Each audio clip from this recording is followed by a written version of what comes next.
I'm the least famous.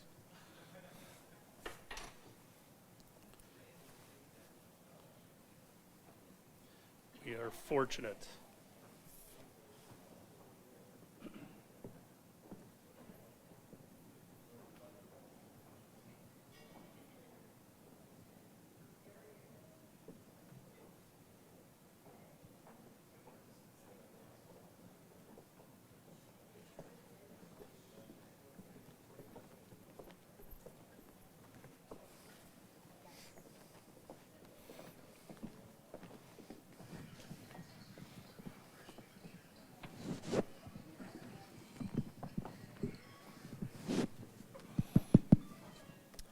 Well, good evening, everyone. I'm Frank Hibbard, the mayor of the city of Clearwater. I want to welcome you and thank you for coming out on this very rainy evening. I know it's difficult. There are going to be a lot of people that will be watching streaming. If you didn't know that, you may be regretting it now, but we're going to be streaming it on Facebook. So I want to introduce my fellow council members who are here, our Vice Mayor Hoyt Hamilton, Council Member Albritton, Councilmember Beckman, and Councilmember Bunker. So thank you all for being here. I also want to thank Ruth Eckerd Hall for opening up the hall for us. We did want to make sure that there was plenty of room, and that is not a problem. Just to tell you what the process is going to be tonight, we are going to have each of the gentlemen come up and give a 3 to 5 minute introduction of themselves, and then we are going to take 3 of them back to a room where they can wait, and each individual we will talk to for about 15 to 20 minutes and ask some individual questions. If you have questions, you can give them to us on a piece of paper now, to Joelle or Jennifer over here. And then also at the end of the evening, if you did not see it, there are QR codes on the posters, just like this one. And you can give us a review of what you thought of the evening by taking a picture of that QR code. If you don't like technology, which some people don't, including myself, you can also get a form and you can fill that out individually. I want to tell you that these gentlemen have gone through an absolute marathon today. They started at 8 o'clock and did individual interviews with each of the council members. After that, they came over to Ruth Eckerd Hall, met with all of our staff, and went through a rotation with them. Then they're going to do this with all of our citizens, and then tomorrow morning they are going to meet back up with us, and we are going to have interviews with each of the individual candidates, with the entire council. And then tomorrow afternoon, we expect that we will make a decision on who will be the next city manager. We're here today because Bill Horn had said that he was going to be retiring this Friday. I really expected him to be here. Sadly, he is not. We lost him a couple weeks ago. I have said throughout this process that we were not going to replace Bill Horn. That would be impossible. We would find a new city manager, and that is not to take anything away from you gentlemen. But Bill was a tremendous servant for 23 years to the city, almost 21 as our city manager, and he will be sorely missed. So I want to introduce the 4 candidates. First is Milton Dehoney. He is from Phoenix, Arizona. Charles Duggan from Redlands, California. John Jennings from Portland, Maine. And Keith Moffat from Macon, Bibb County. And we're going to go in that alphabetical order with them making their introductions and then also going through the questioning process. So, Mr. Dehoney, 3 to 5 minutes. You can do it here or there.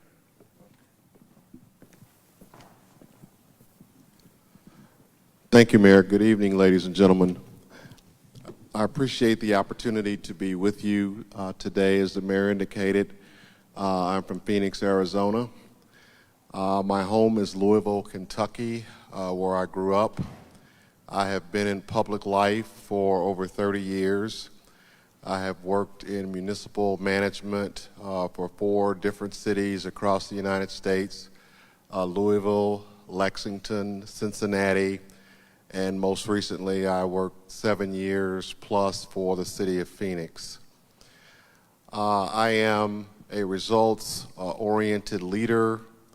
I believe in community engagement, I believe in being transparent about how we go about providing services to the community residents. The communities that I have worked in are very different from each other. So because of that, I have a vast amount of experience across economic development, housing, convention business, policing, public safety, strategic management, a number of different areas. In addition to working for local government, I've been a faculty member at 4 different universities, teaching strategic planning, teaching about decision making to both undergraduate and graduate students.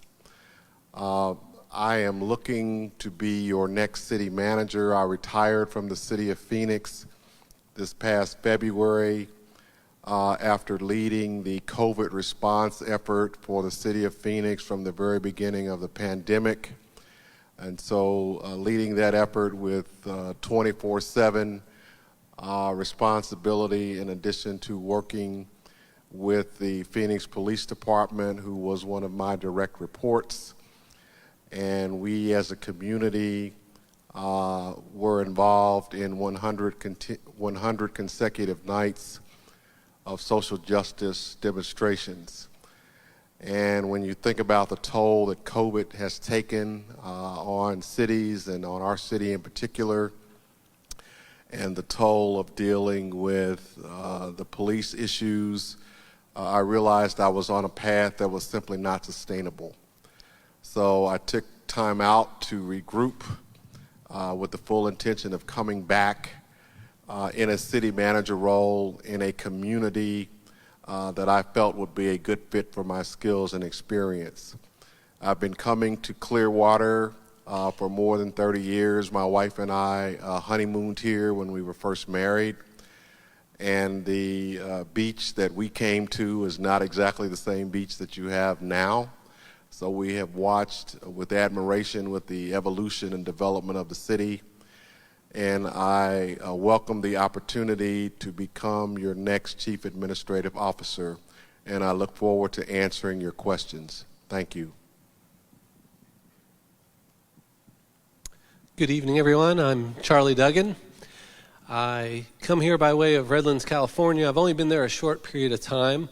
I started my career with Auburn, Alabama. I had 13 different job titles with the city of Auburn, worked full-time for 26 years. I have over 3 decades of service, of local government service. After leaving Auburn, I was city manager for 11 years there. I went to California and worked in Marin for a major utility, the water district there, serving 190,000 customers. And then I moved to Redlands about a year and a half ago. I am often asked, why am I leaving Redlands so soon? Well, things are going extremely well in Redlands. However, the Clearwater job was open. It's the one job in Florida that I would be interested in. It is an excellent city. Of course, you know that. That's why you're here tonight. But I also have family in the area. I graduated from Dunedin High School, and so I'm very familiar with the area. When people ask me where I'm from, I always tell them, well, I'm from Dunedin, and then I tell them, well, I'm from near Clearwater, and then I say, well, near Tampa, if they still don't know what I'm talking about. I look forward to moving back here. I hope that I can celebrate my 40 years in local government by working with the city of Clearwater. I really think that I excel in working with the management team. I think of the job as trying to get as much as possible out of the 1,800 employees that work for the city of Clearwater. I'm the #1 consultant for the city council as a policy advisor. I'm also the #1 consultant to the staff, trying to translate the direction and policy decisions of the city council, turning that into action, making sure we achieve things, and that at the end of each year, we can look back and we can make sure that the promises we made to the public were fulfilled. So I look forward to answering your questions this evening, and thanks for braving the rain to come out and see us tonight.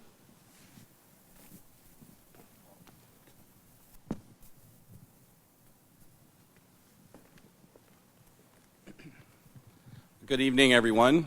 Thank you so much for coming out. I wasn't totally expecting a tsunami when I came down, or I would have brought an umbrella, but it has been a wonderful day and a wonderful trip. My name is John Jennings. I am the city manager in Portland, Maine. I've been city manager there for the last 6 years, and prior to that, I was the assistant city manager in South Portland. I grew up in the great state of Indiana. Went to I'm the first person in my family actually to graduate high school and go to college. Went to Indiana University, where I met a very mild-mannered man by the name of Bob Knight, who was the head basketball coach at IU. And he took my life in a completely different direction than what I had intended. I was very, very fortunate to work for the Indiana Pacers and later the Boston Celtics. I was an assistant coach for the Celtics, where I taught Larry Bird everything he knows about the game of basketball. And please, if you ever meet Larry, don't ever repeat that.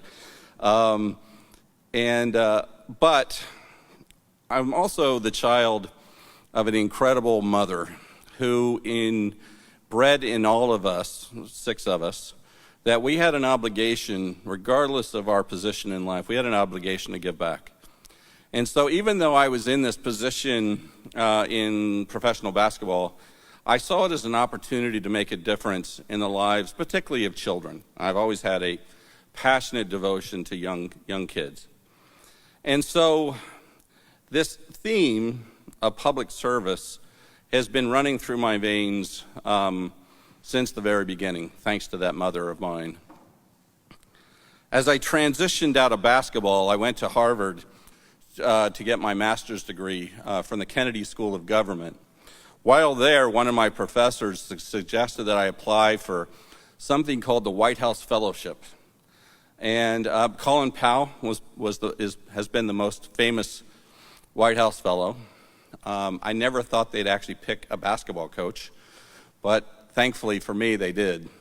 And so I went to work at the White House. I worked for a gentleman by the name of Thurgood Marshall Jr.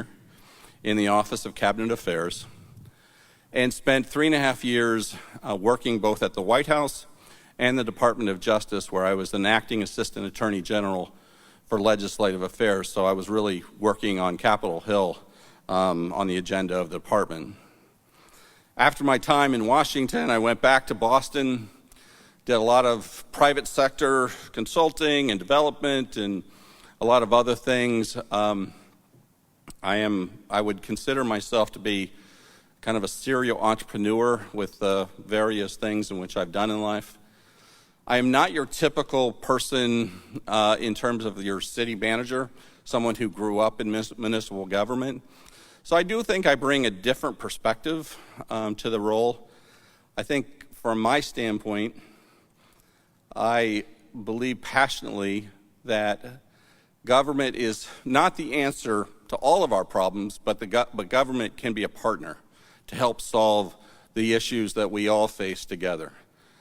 And so from my standpoint and what I've done in Portland, it's really been about developing partnerships, both with the private sector, with our nonprofits, to just better the environment in the city that I now serve. And that is exactly what I hope to do here. We've been very fortunate in Portland in terms of the focus on economic development. We've been able to bring in several large companies with great paying jobs that actually provide terrific benefits for people who frankly hadn't had those opportunities. Just this week, we announced the campus location for a new graduate school that's focused on healthcare informatics, cutting edge technology and ideas that will grow a workforce for the future of not only the city of Portland, but for the entire state. Those are all the things that I hope to do here. I would also say one of my focuses in Portland has really been neighborhoods. While it's very important to focus on the beach, and in my case, it's been the working waterfront, very important to focus on the downtown, which is part of our working waterfront. But I also think it's critically important for us, and which is what I've been doing, is to focus on our neighborhoods. We've got to invest in the places in which people live and work and play. And one of the things that I admire so much about this city is the investment that I've seen in the parks, in recreation. I mean, it is, as I've said earlier today, I did not have the opportunity to meet Mr. Horn, and that I'm a lesser person for that. But I will say, this is one of the best managed cities I've ever been to. I came here about a month and a half ago, before I was ever considered to be a real candidate, because I wanted to see if this was a place that I wanted to live. And resoundingly yes, was all the, as I went through, I've driven Drew Street I don't know how many times. I've sat on the FDOT conference call, which unfortunately none of us could really hear. But so I've really tried to understand the issues and the challenges. But honestly, in my opinion, because I've only applied for this job, and my only interest in this job is I think there's so many great opportunities here in Clearwater, both now and in the future. And that's what I really hope to do in working with the council and city staff to move things forward for the benefit of all of the people of the city. I look forward to answering questions and hopefully meeting some of you so we're not stuck on the stage. So thank you so much.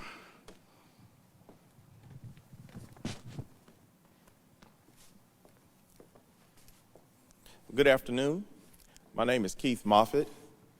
It is a pleasure to be here with you today, and I want to thank you for coming out in the bad weather tonight for this most important meeting and greeting the next city manager. I'm currently the county manager of the Consolidated government of Macon and Bibb County. I was born and raised in Macon, Georgia. I went into the Navy for about 8 years aboard submarines. I knew at the time I went in for educational purposes that I was not going to retire.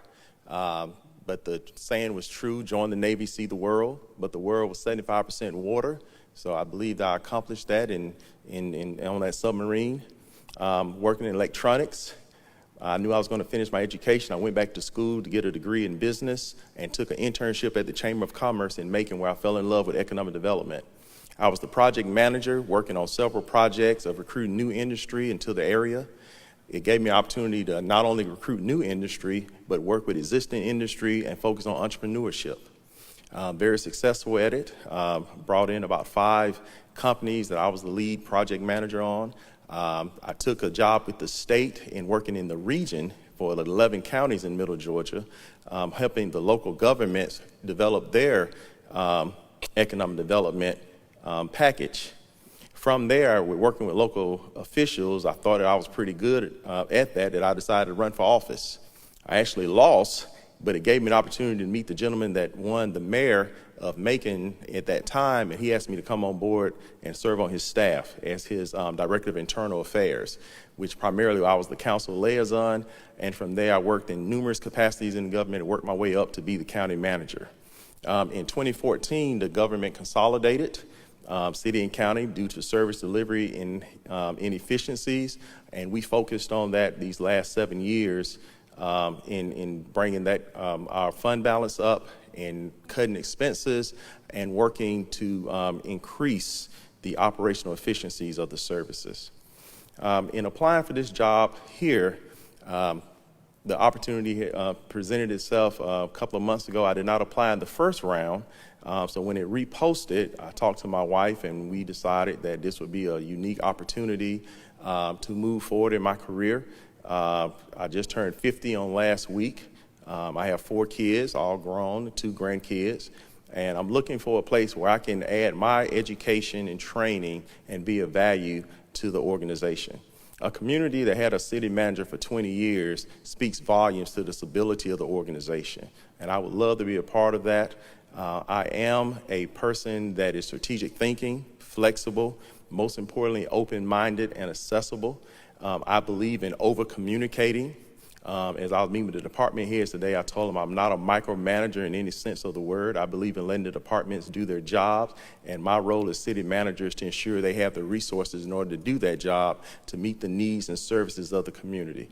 So I look forward to speaking with you at the end of this. I look forward to the question and answer period. And again, I'm Keith Moffat, and thank you for the opportunity.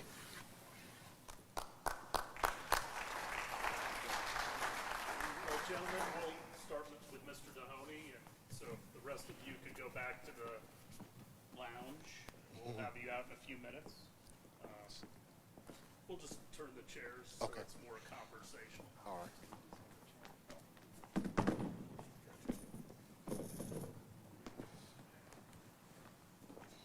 Any other questions?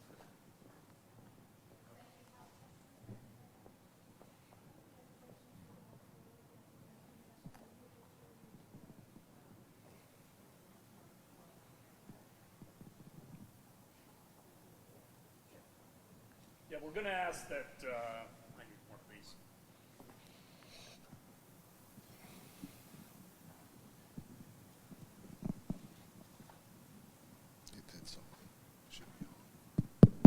It is on. Okay. I could probably project out to all of you, but we'll use the mic. No, if we could get you to fill out a card if you have a question, because we want the questions to be asked of all of the candidates rather than just singly to each one.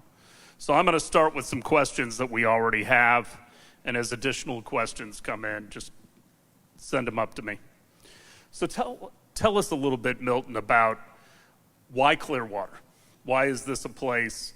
You've been in Cincinnati, you've been in Phoenix, really big cities. Right. This is a little bit different scale. Why Clearwater? Because it is a place that is trying to do some things in the community where I feel like my skills and my experience would be a good fit.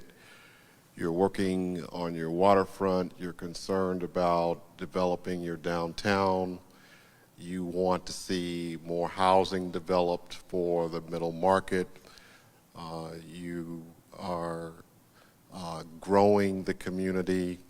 It's a community that's landlocked but looking for ways to expand, which I think means increasing density. You're going through a strategic planning process. You have things like penny for Pinellas, and you're trying to raise the minimum wage, $15 for all of your workforce. Those are kinds of things where I think my background and my experience would be helpful. At the same time, you have a vibrant set of neighborhoods here in Clearwater. I started in local government back in the early 80s, working in a neighborhoods department. And so my outreach and my approach for community engagement, I think, is relevant. Specifically, I was interested in becoming a city manager again, and not just anywhere in the United States, but to a community that we found attractive and where we think we can be contributing members of the community and where I can continue my professional development. And I think Clearwater is that place. So kind of piggybacking off of that, what has your previous experience at some of these other cities, how has it prepared you for being the next city manager of Clearwater? I have been involved in either leading or being a team member on a number of transformational economic development projects in major cities. So the development of the waterfront in Cincinnati, which we call the Banks, was a project that occurred when I was city manager. 4th Street Live was developed in Louisville when I was deputy mayor. I was involved in taking down 2 large stereotypical public housing developments and recreating them into mixed-use developments within 2 different cities. I've been involved in a number of policing issues, and unfortunately, given the length of time that I've been in government, I have gone through virtually every kind of emergency that you can imagine. An 8-day ice storm in Lexington where half the city was without power, sewer explosion in Louisville, a mass shooting in Louisville, a 100-year flood in Phoenix, and a series of critical snowstorms in Ohio, which is what drove me to go west, Mayor. After that last winter we went through in Ohio, we knew it was time for a change. No snowstorms, but occasionally a light blow we call a hurricane. So Yes. tell me, how would you propose to work with the Church of Scientology? Well, I have done a lot of reading about it as an organization. Certainly, if you watch television, you're aware of some of its most famous members. In terms of the day-to-day functionality of the church, I don't really know exactly what that looks like, but they are a major institution within our community. They are a significant landowner in downtown Clearwater and perhaps other parts of the city. I have to believe that at some point there are places where our interests intersect. I have to believe that all of the stakeholders that have chosen to make Clearwater home are interested in seeing the city do well and seeing the city advance. And so I would propose to attempt to build a relationship that's based on where our common interests are. There are things that the city is trying to accomplish, things that the city needs to do, and I would hope that that would provide an opening to at least start to build a relationship. If that's not successful or we're not able to do that, I still believe Clearwater can and should be aggressive about going about its agenda, and I would be prepared to carry that out. But I'm, as a new person coming here to the community, would want to reach out not only to the Church of Scientology, but to the other community stakeholders to build relationships to help us advance Clearwater.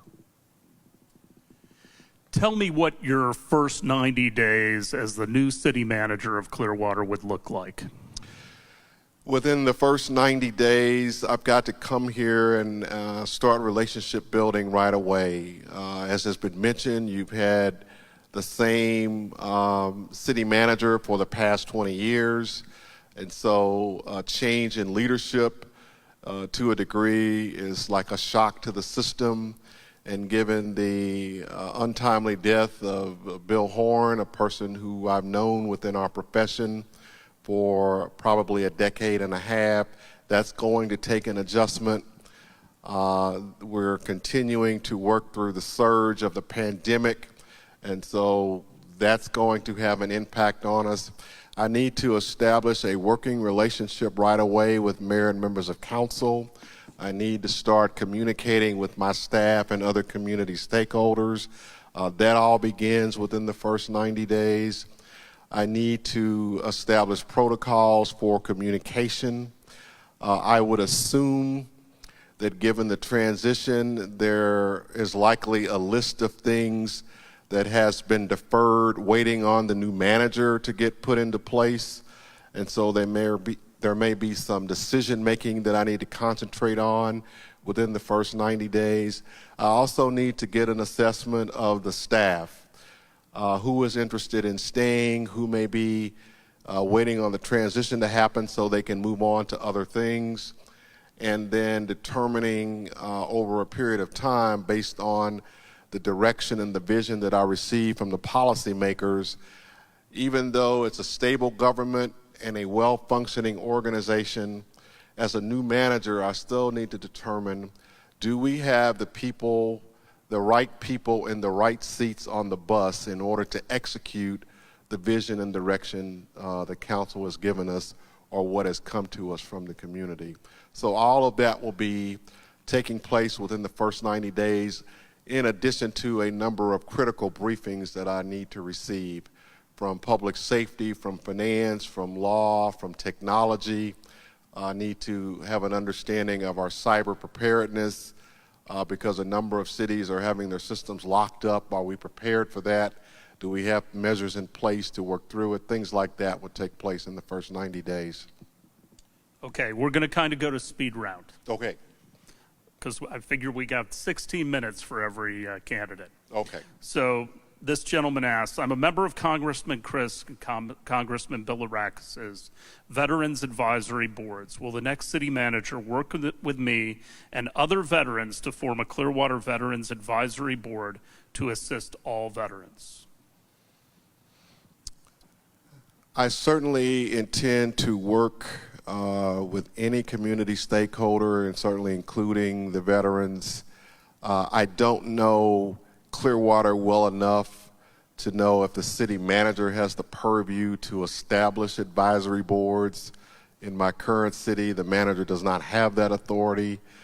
Council sets those up.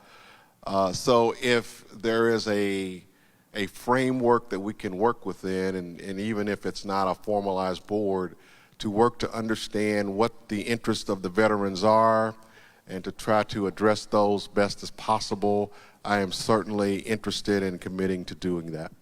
We do have a Clearwater Veterans Alliance that works with veteran groups, but it depends on what this individual wants. Okay. If you become our city manager, will you establish an annual procedure to objectively evaluate each department that includes public feedback to ensure staff is achieving high standards in serving residents and visitors?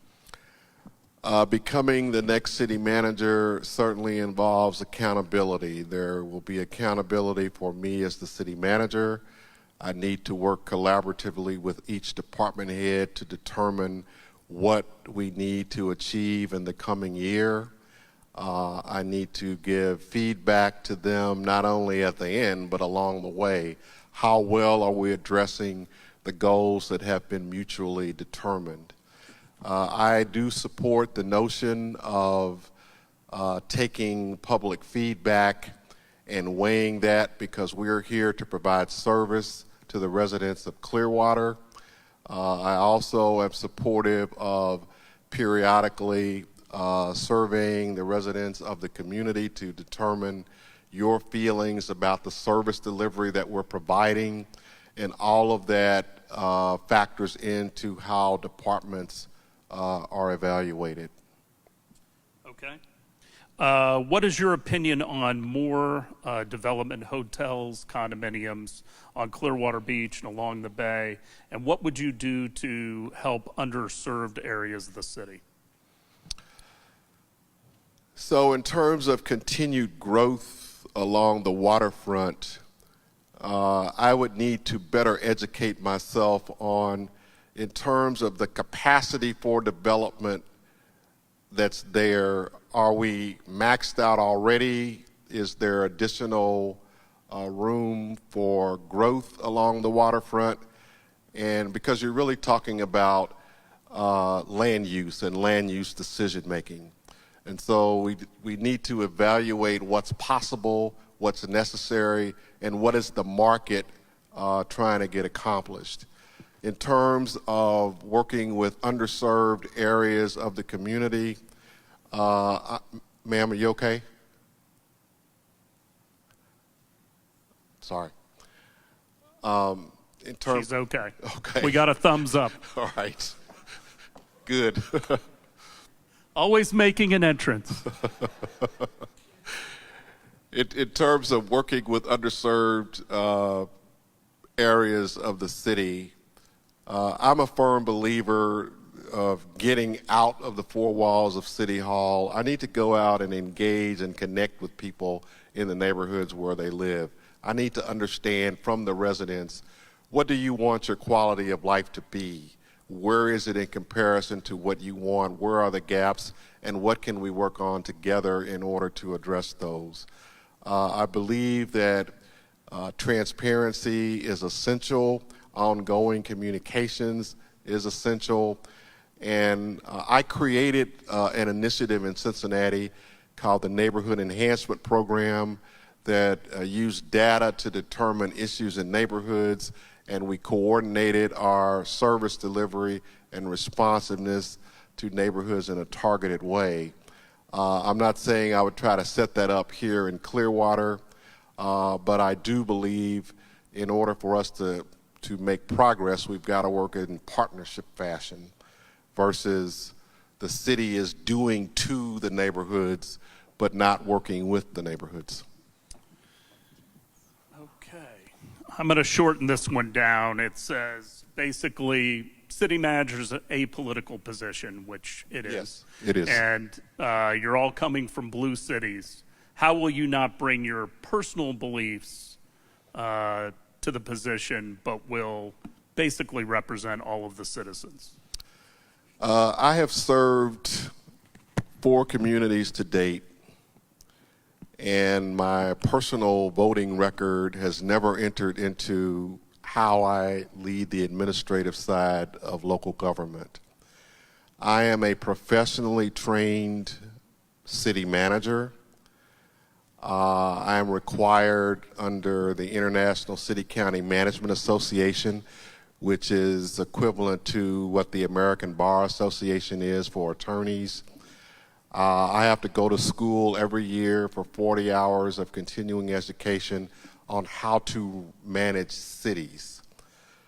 It does not involve my personal politics. I have worked for legislators that are both Republican and Democrat, and in Cincinnati we had a council person that was an independent. So my personal voting preferences don't enter into it. My job is to ensure that me as the city manager and our staff provides recommendations to mayor and council and the community that is based upon sound professional judgment based on an organized way of doing it. It has nothing to do with politics. What is your feelings on regionalism and water issues, pollution issues, environmental issues? Do you want to be at the table regionally to help with these issues? I think there's really no other way to go about it. These issues are not simply parochial. They don't start and stop at jurisdictional boundaries. In Phoenix, we are impacted by environmental and sustainability issues different from yours. We're in the desert. It's 120 degrees in the summer. The ground is rock hard. We've been in a drought for years. Our water is shrinking in the Colorado River and Lake Mead. We've got 100 years worth of water stored underground. We have to be concerned about heat and shade and the health issues associated with dehydration and all of those things. We have a homelessness issue. A homelessness issue does not start and stop within city boundaries. It's regional in nature. Mental health issues, things that we can collaborate about. The education of our children is, to me, a regional issues. Healthcare delivery systems, food stability, some of those are examples of regional issues. And I would intend to be at the table working with universities, with other stakeholders, to do our part to help be part of this solution. Milton, could you just give us a 1-minute closer? Thank you, Mayor.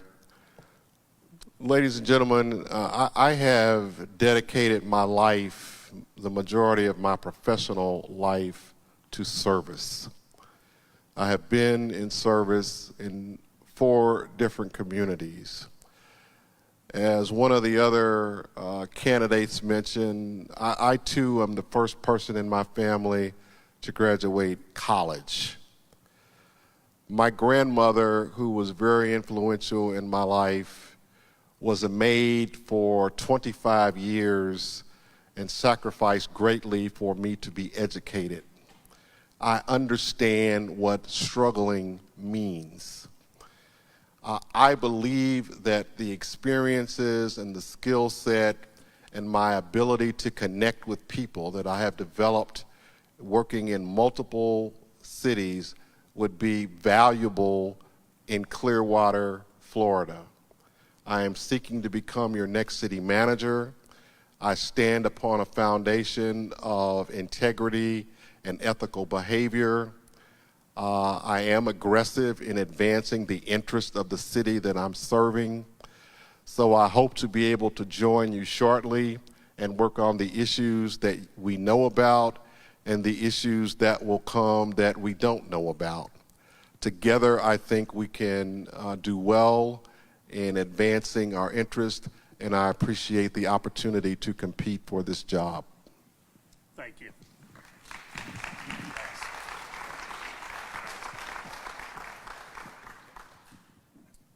We are going to give everyone a chance, if you want to stick around, out in the entryway to talk to these folks individually. I'm going to try to get through all your questions. We have a lot now, so we're going to go through speed round from the very beginning. Charles, why don't you take this one? It's on the seat. So tell us about why Clearwater. I mean, you've been in Redlands, you've been in Auburn, and now you want to come to Clearwater. We know you have a background in Dunedin, but why Clearwater, of all the places? Well, first of all, while I did not know Bill Horn well, I did know him. We were colleagues. We were both involved in an organization called the Alliance for Innovation, which was a group of city managers that was trying to think outside the box. It was started here in Florida called the Innovations Group, and it grew to this organization that was nationwide, and a bunch of cities belonged to it. When I joined the board of the Alliance for Innovation, I looked around and I saw all of the people I admired as city managers, and I thought this is a pretty interesting group. Bob LaSala, the former county chief executive, introduced me to Bill, I think in an airport one time, and there was an instant connection there of me being a local boy, as they said, but also we both attended Auburn University together. So we had some conversations about that. When I first thought about the job here in Clearwater, I gave him a call and I asked him a multitude of questions. How's the staff? How's the council? Because I wanted to make sure that I would be a good fit. So why Clearwater? It's a well-run city, and that's absolutely what I want to come to, is a well-run city that I can help reach for new heights. I want to work with people who want to come to work. I've been in places where it was a toxic environment, and I'm just flat out not going to go there. And I have the luxury of not going there. I want to help other people succeed, and that means if all of the department heads succeed, I will succeed. I can't fail if everyone around me is succeeding. Clearwater has the beautiful beachfront. It has great neighborhoods. I remember when Countryside was being developed. It really is the only job in Florida that I would be interested in. And I can tell you, I have an 86-year-old Italian mother who tells me when other cities in Pinellas County are looking for a city manager. And I think when I told her I was moving to California, she looked at me and she wanted me to apply for the job in Dunedin, which was open back then. And I really was looking for a different challenge, and I really thought that I needed a city like this, a city that would allow me to grow as a public administrator. I really just want to do a great job, and I think that Clearwater is such a great city that it would allow me to do that. The staff is there, the citizenry is involved, and you're poised to have a lot of great projects really come online. Imagine Clearwater is one of them, and I would love to be a part of that and see that completed.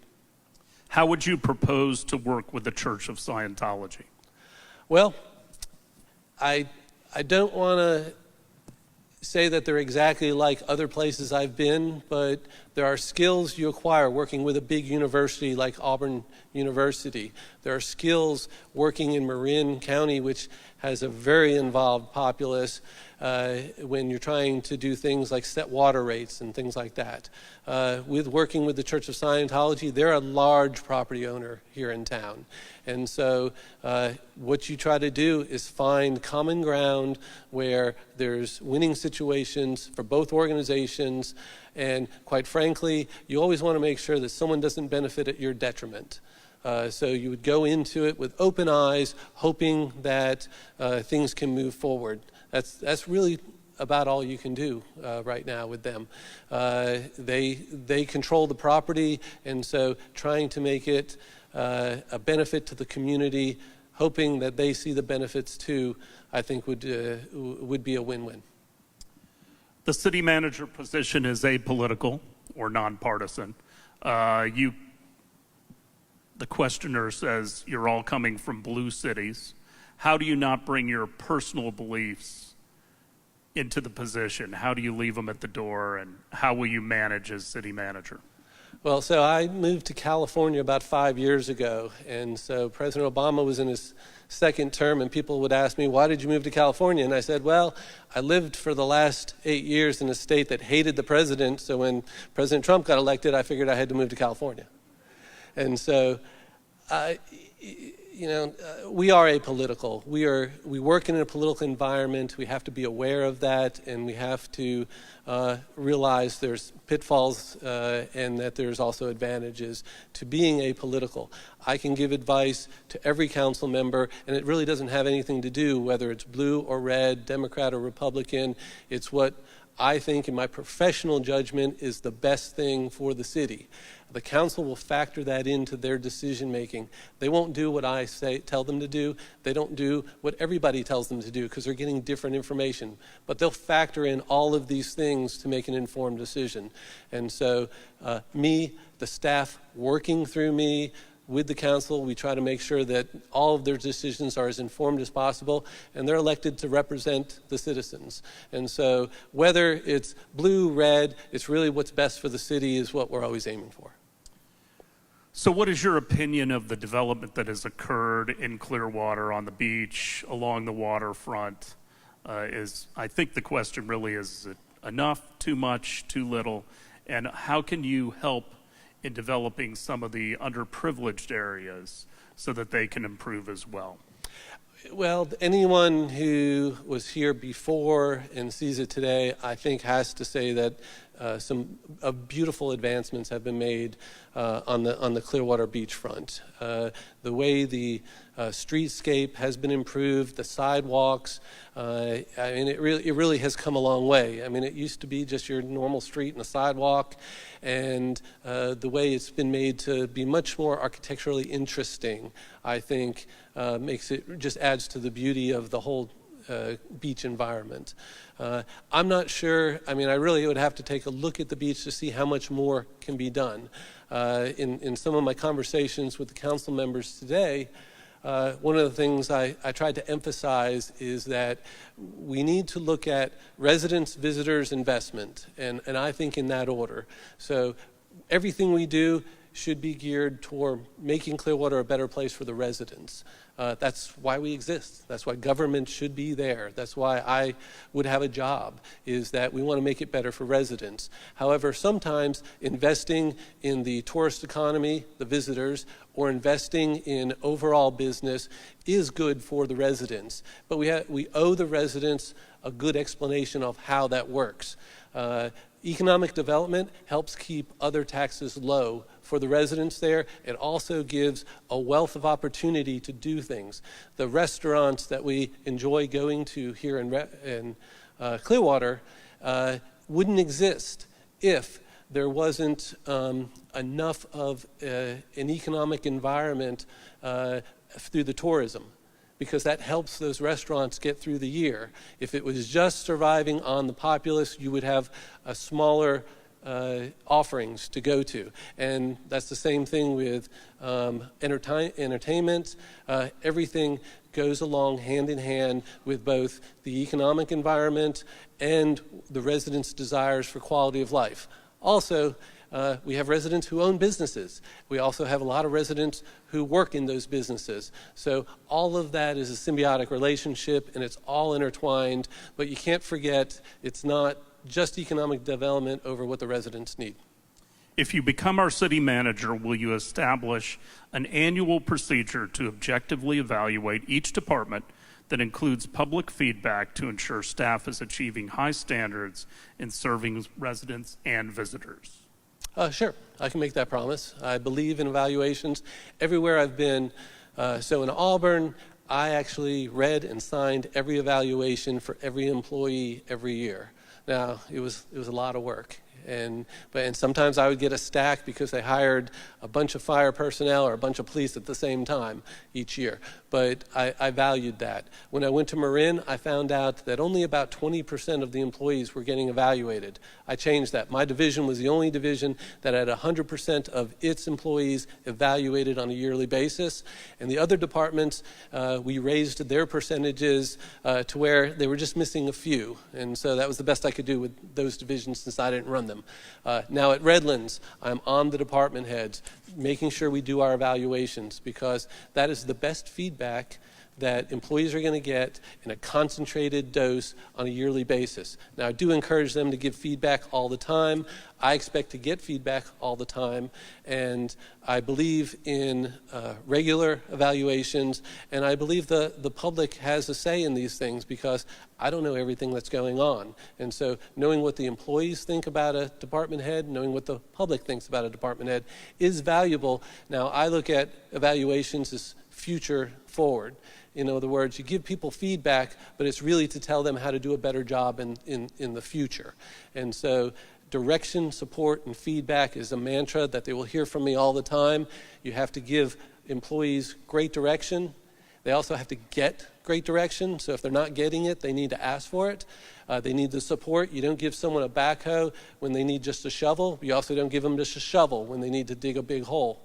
And then that feedback is very important, so in the future we'll get incremental improvement all the time. All right, we're going to have to get through these quick. I'm going to combine some, so don't get mad at me, okay? There's a question, and I did not use this term, by the way. How will you help old people in Clearwater, I'll call them our seniors, and also veterans? All right. Well, I guess technically I'm starting to become one of those old people, so we have to look at what services they're needing. And so if it's transportation services, sometimes we have to concentrate on that.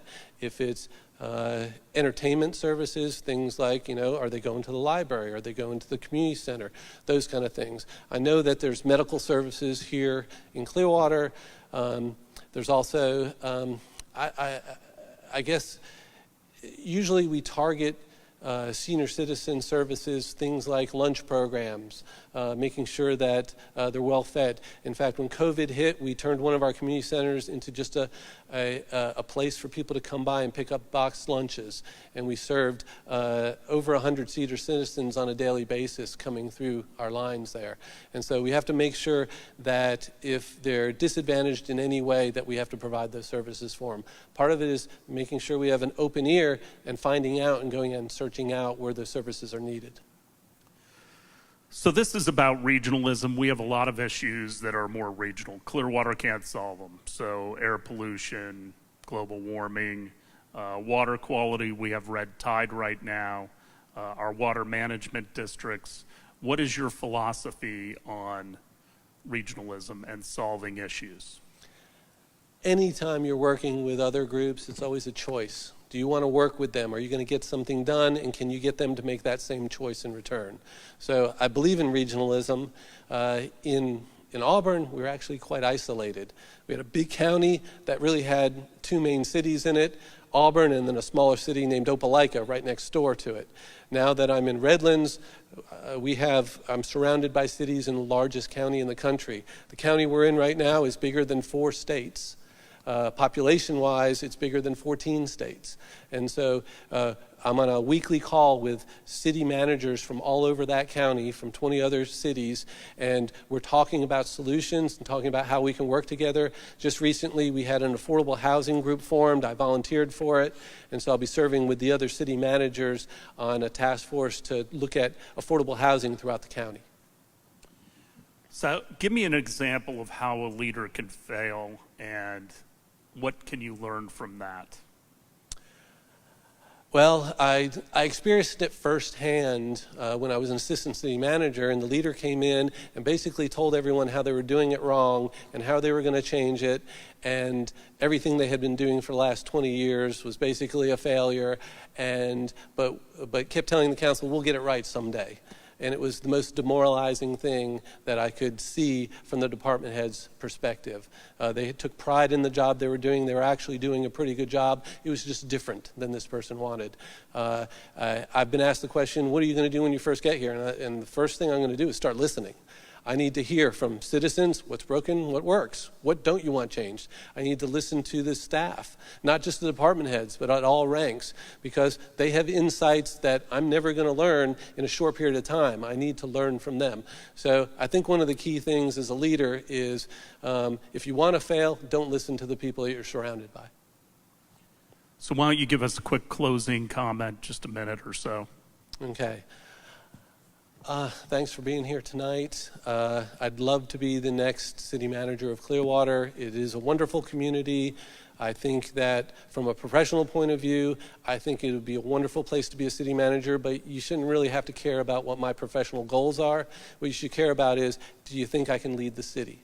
And I'm telling you that I can, and I hope to have the opportunity to prove it to you.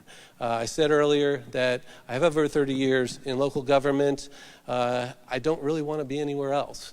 I was asked the question, why do you want to leave Redlands? And I'll stress to you, my answer has consistently been, it's not that I want to leave Redlands, it's that I want to come to Clearwater.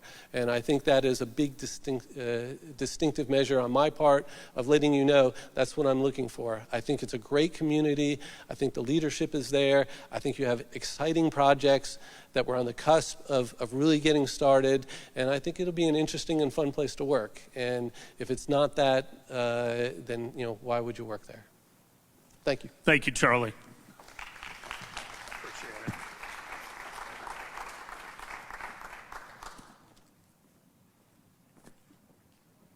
Next victim. We're going to get through these. Mr. Jennings, have a seat. So we have real limited time. If you could start with why Clearwater? Why not stay in Portland, Maine? Well, it's a great question because I've been asked that by any number of people. And frankly, it's because it is Clearwater.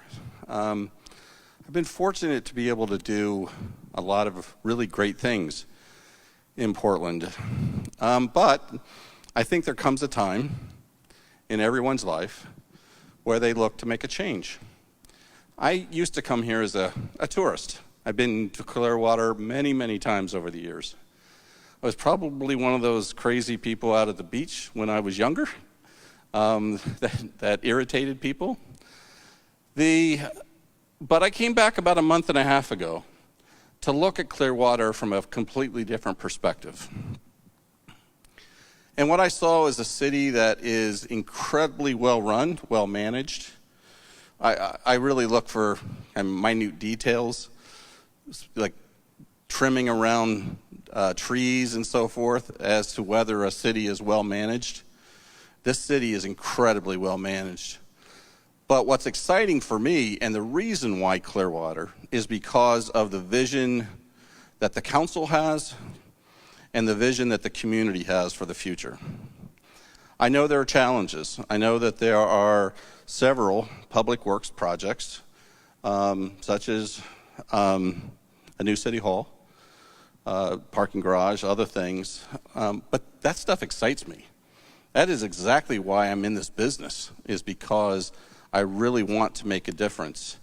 And I want to do it in Clearwater. And I really have not applied for any other position or took any other position seriously other than this. So the city manager position is apolitical. It's been said that all of you come from blue cities. How do you not bring your own personal opinions and serve all the different citizens of Clearwater? Well, I will say, and I want to be honest here, it's not like I'm checking my opinions at the door. I mean, I think one of the things that, as a city manager, it is important for us to bring ideas to the council and not rely exclusively on the mayor or the council asking us or telling us what to do. So there's kind of a back and forth. But, from my perspective, the city manager position, while quasi-political, because we do work with elected officials, it really is not, in my opinion, a political position where I'm advocating for certain candidates or certain ideologies. The city manager really is, in my opinion, and I don't want this to, in all deference to the mayor, is the glue in many organizations that both interacts with the city council, but also works very, very closely with city staff. And so, you've got a heck of a city staff here, and I've had the opportunity to meet with many of them this afternoon, and you have real talent, and that talent needs to be accessed, and that talent needs to be empowered to bring ideas forward for the betterment of the city. How would you propose to work with the Church of Scientology? Well, I've always, it's my career has been one where I have had to, frankly, work and deal with challenging situations. When I was a assistant attorney general at the Department of Justice, my job was to be on Capitol Hill every day. I was subpoenaed pretty regularly by members of Congress. Had very, very tense. It wasn't subpoenaing me personally. It was subpoenaing for issues. So for me, I've always dealt with difficult situations. I do relish those opportunities. In terms of the church, I've done an enormous amount of research on the church. I do believe that, at least I hope, there's an opportunity to have a dialogue with Mr. Miscavige, who, at least in my view, it seems like he is the person that does make all the decisions, particularly as it relates to the city. But at the end of the day, I got to be honest with you, Clearwater's got to move forward with or without the church on board for everything. I had mentioned earlier, US 19 is a glowing example of what happens when Clearwater takes on a project and does it incredibly well. The vision that years ago that you put into that corridor to make sure that you were anticipating what the state was going to do, and the zoning and the differences that you made, I think is an example of what we need to be focusing on if I'm selected as the city manager. What do you think of the development that has occurred on Clearwater Beach and along the bay, and how would you help some of the less advantaged areas of the city? Well, Mayor, I think it's really important to recognize that those investments on the beach help support the rest of the city. And I know sometimes people do not like to hear that. At least in my situation in Portland, I know that we've had several businesses establish their corporate headquarters in Portland during my time, and some members of the public do not like that. But from my perspective, the beach is getting pretty close, I think, to being taxed. At least that's my observation. I mean, the traffic on the bridge every single day, as well as just the landmass. I think maybe taking a look at pumping the brakes a bit, but that's me as an outsider. The bigger issue, though, for me is making sure that the neighborhoods are focused on and addressed. And again, that's something that I think city staff can bring to the council and not rely exclusively. And so I've already been talking with various neighborhood association presidents. I've spoken with people to get a better feel. Mentioned earlier, I sat through the presentation on Drew Street. Those are core neighborhood issues that I think from a city manager perspective, I'm not one who's going to be sitting in the office. I need to be out. I need to be talking with people. I need to understand. And so in terms of disadvantaged areas, the city has to lead, and that's what I would propose to do. Tell us how you will keep employees accountable, working at the highest level, and being responsive and responsible to the citizens and council. Well, again, this is a situation I found myself in when I started in Portland. We had an extremely dysfunctional situation in that people would come to the city and they were immediately told no. Instead of saying, well, let's figure this out together. And we've been able to turn the culture in Portland from that to let's figure out how to partner. Because I really believe that government can be a partner, not doing everything, but can be a partner in a lot of these different initiatives and ideas. So, I think in holding city staff responsible, that's going to be one of the core elements, is how we treat those people that we serve. That's the essence of public service. Government at the municipal level should not be here to tell you to jump through our hoops.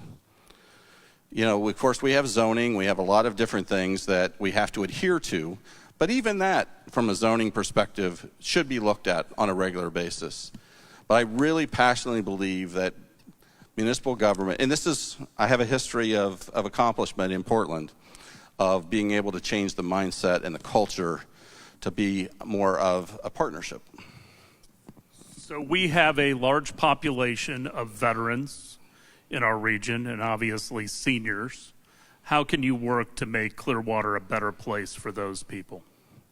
So the state of Maine is the oldest state in the country, and we have been working very closely on large and small efforts in terms of the senior population and veteran population for that matter. So affordable housing, particularly in the Northeast, is a big issue. Frankly, I think it's a big issue everywhere, and something that we all have to have a really in-depth conversation about. We have implemented several different strategies around providing incentives to encourage not just affordable housing, but workforce housing, which I think is often missed in the entire discussion. We have been able to use city assets, for instance, to incentivize different developments. A perfect example is we just sold the property 3 years ago where our former public works building was. And it is today, because of the fact that we did the RFP specifically to help seniors, it's now 55 units of senior affordable housing.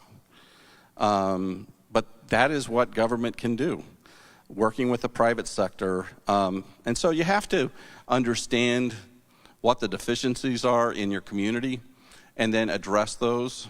I'm a big fan of public-private partnerships. I was so happy to see the council embrace changing rules not that long ago. I've watched a lot of your council meetings to really embrace the idea of a P3 approach. Government, particularly the taxpayers, cannot be saddled with so much, and that also is a hallmark of what I've done in Portland. So we got 3 minutes to get through 2 questions. Okay, sorry. And 1 minute of closing. He's going to throw me out of here soon. I'm going to kick you out. I'm sorry. So first of all, talk about regionalism. We have a lot of issues that are of regional impact. Pollution, we're dealing with red tide right now, global warming. Those are issues that have to be solved on a regional and national basis. How do you view regionalism?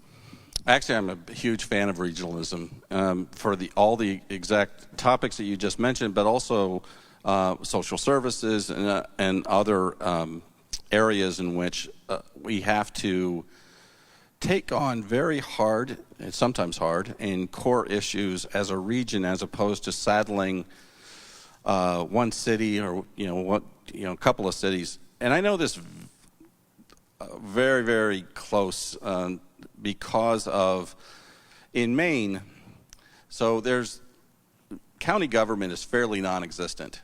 And so it's different here in Florida, where the county government is very, very vibrant and takes on a lot of responsibilities. But when a municipality like Portland has to take on basically a lot of responsibilities that other places, a county or state would do, that's when regionalism is crucial.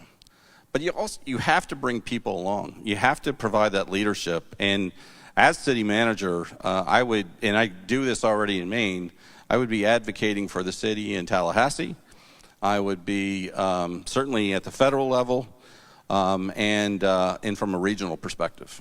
Okay, last one. This is just for you, which I said I wasn't going to do, but how would you help small businesses and potentially expand the business corridor outside of what we call the downtown core to the north and expand businesses up there, specifically small businesses? Well, I have admired what you have done during the COVID period of time. You've provided, as a city, microloans to businesses. You've provided other vital supports. Those are temporary measures. We all know that those are, hopefully, we can get through this period of time and those businesses remain vibrant. I also greatly admire what you did on Cleveland Street in terms of the outdoor dining.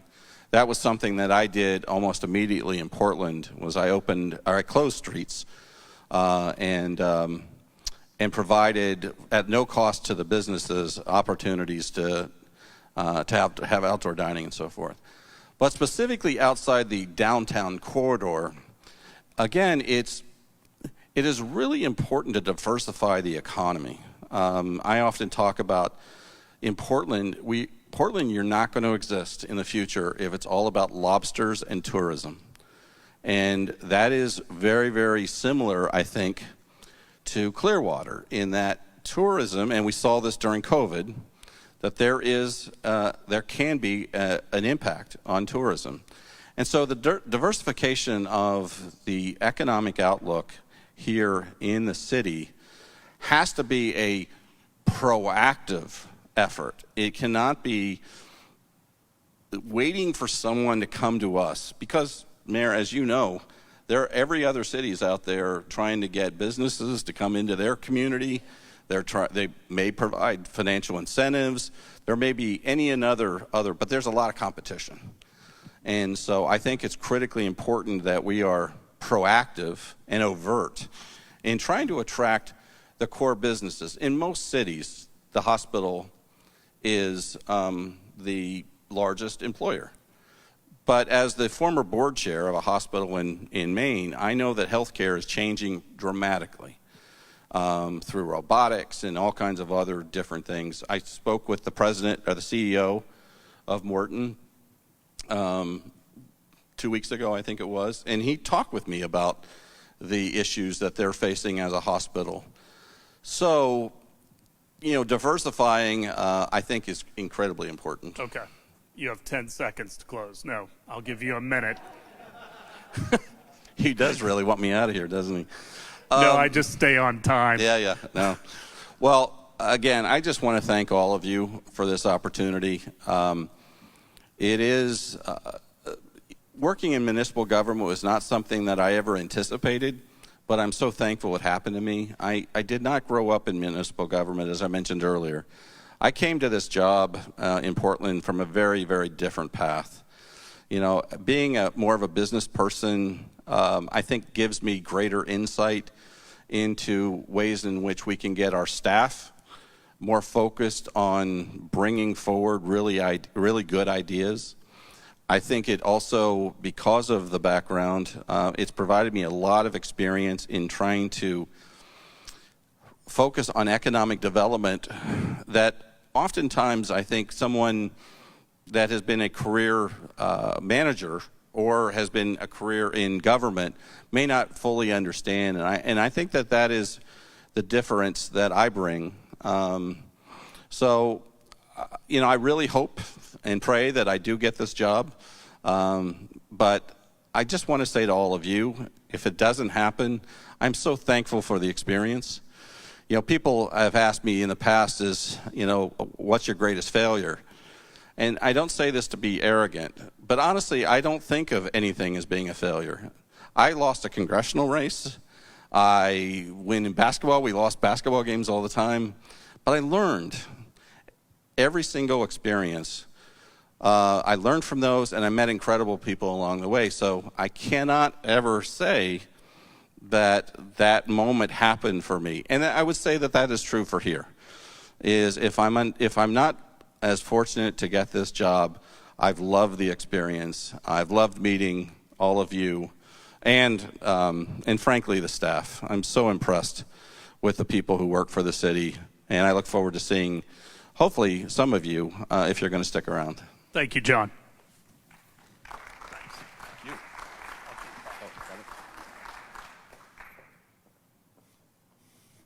Mr. Moffat.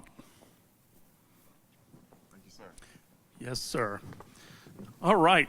So, tell us, why Clearwater? Why are you going to leave your hometown that you've grown up in, went to college at Mercer, and come to Clearwater? Well, I'm looking forward to a new opportunity. As I mentioned earlier, I turned 50 last week.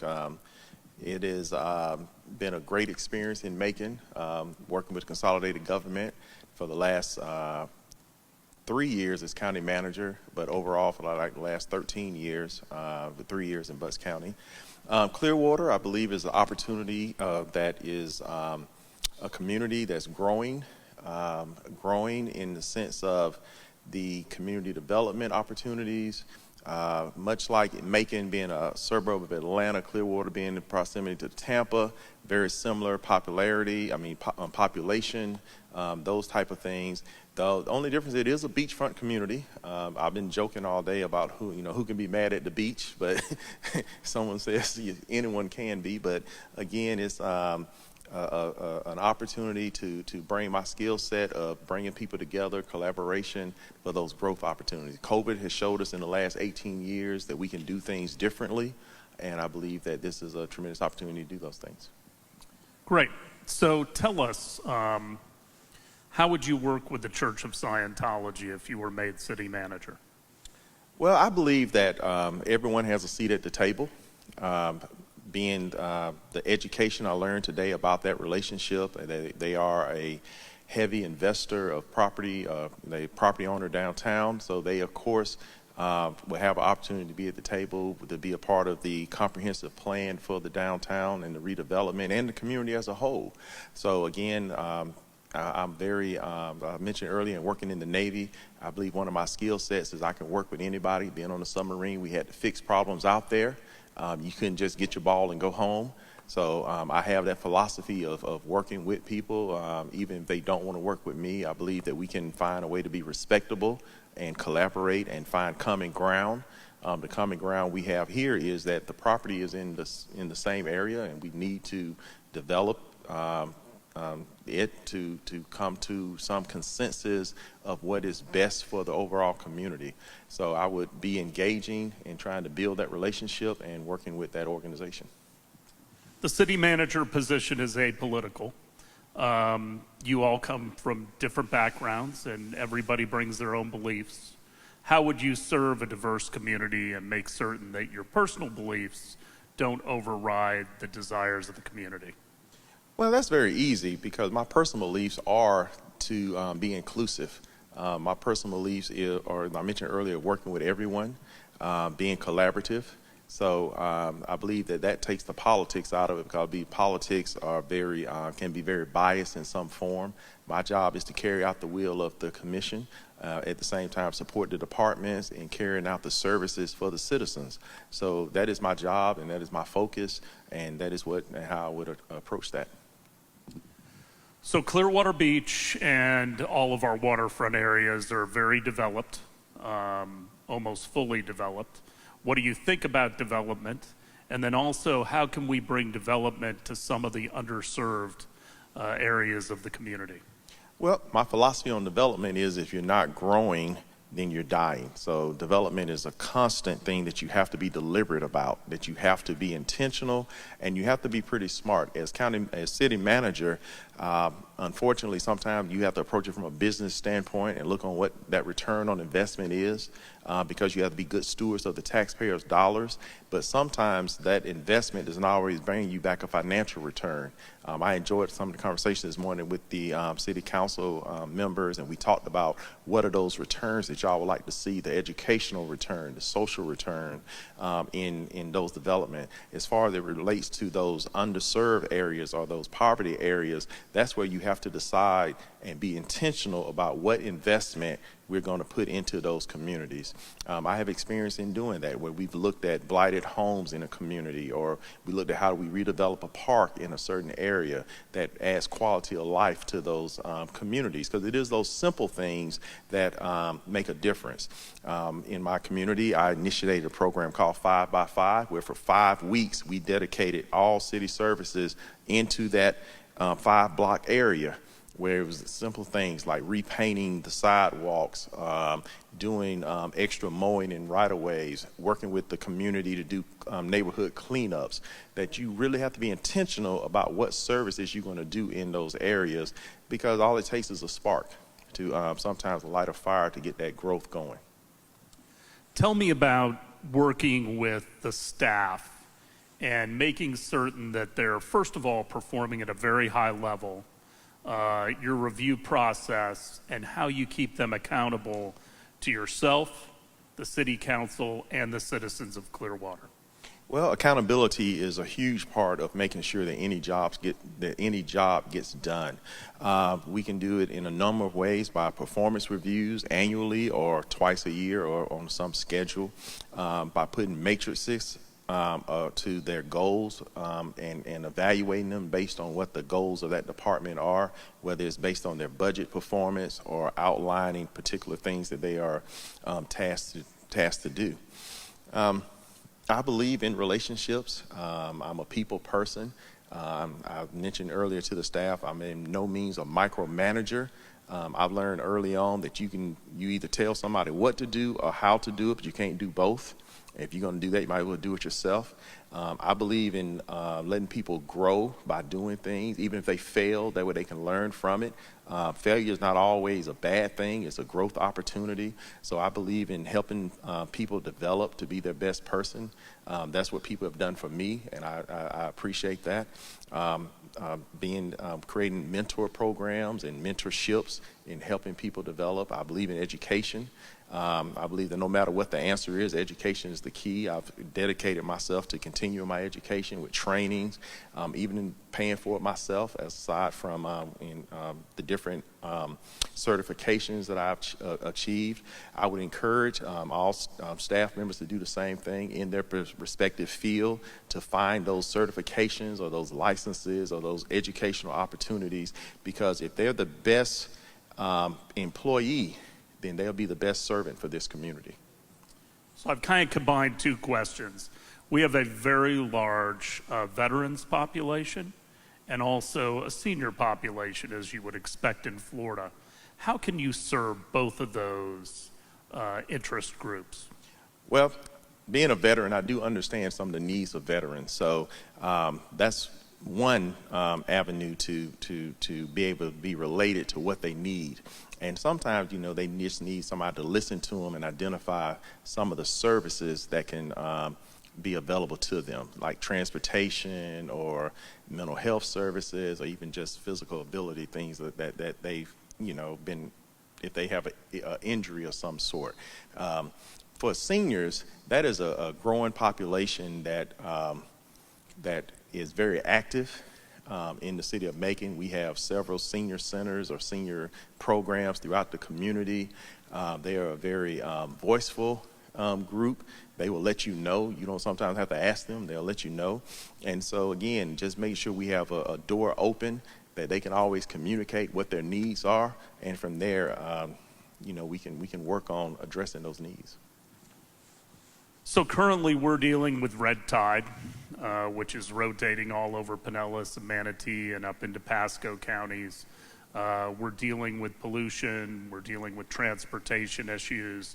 These are all regional in nature. So what's your philosophy on regionalism and keeping Clearwater at the forefront of that? Well, I think that we we have grown past the day where we rely on the imaginary line in the ground that separates one community from another community. That what happens in the neighboring community does affect us. And so when you talk about regionalism, that's exactly what it is that we are looking beyond those imaginary lines and finding synergies that we can work together to address these issues.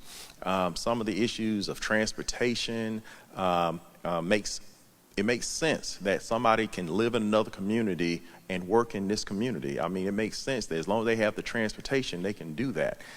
When it comes to red tide, those shared resources to address those problems, it just makes sense that regionalism is another tool in the toolbox to address those problems. And this is Dr. Moffat, by the way. I should say he has a PhD, and we want to congratulate you on that. So let me give you about a minute and a half for a closing comment. We're going to finish right at 7 o'clock, which I love. All right. Well, I just want to say thank you again. It's been a very long day. It's been a very interesting process. It's kind of hard to sell yourself in such short notice by, just question and answer. But if you can just be open-minded that I am a person that believes in getting the job done. I'm a very hard worker. I'm very accessible. I believe in giving out my cell number, that if you ever have a problem, you can call me. That's one of the things that, I'm here for you. I believe every employee works for the citizens of this community, and as city manager, it starts with me. So being accessible, being open-minded, being flexible, those are things that I consider strengths. As far as the questions today about how I handle things, I believe that actions speak louder than words. If given this opportunity, I believe that I'll be able to show you that I'll be the type of manager that you can count on and be accountable to you and to the city council to get those things done. So again, I thank you for this opportunity, and I believe we're going to stick around and do some. So I understand that we're separating most of you from dinner. But we are going to allow the opportunity for people to meet out in the grand hallway. We ask that you stay masked up and be respectful of each other. But if you want that opportunity, we're going to make that happen. I want to thank all of you for coming tonight. There really is not a bigger decision that is made by the city council than the two decisions that have been made in the last 7 days.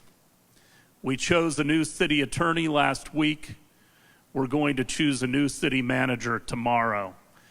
Clearwater is unusual. We haven't done that for 20 years for a city manager and 27 for a city attorney. That's astounding. That just doesn't happen. But for you to take the time out to be a part of this decision, and we're going to tabulate your opinions. And please avail yourselves of using the QR code or a paper copy. That will all be given to the city council tomorrow before we make our final decision. So thank you all for coming out. If it's still raining, please be careful on the way home, and hopefully you can meet the candidates one-on-one outside. God bless you all. Thank you.